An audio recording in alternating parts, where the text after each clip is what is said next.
अरे सुनत हो? हाँ हाँ बोला।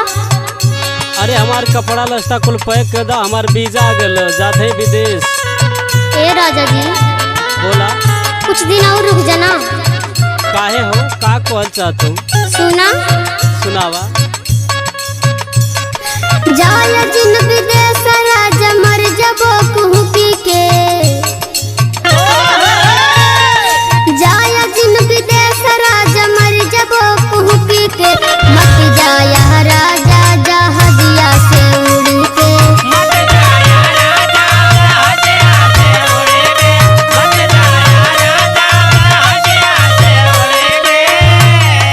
जाया जिन विदेश राजा मर जबो कुहू पी के। मत जाया राजा जहाजिया से उड़ के।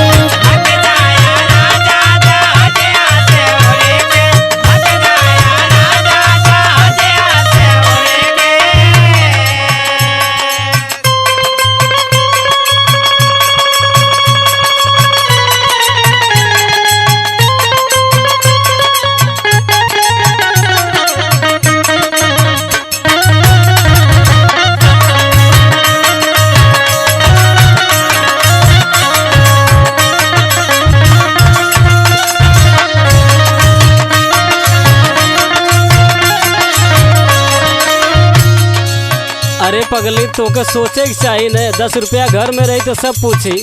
हम कुछ ना जाने। है सुना। सुनावा। साल भर भायल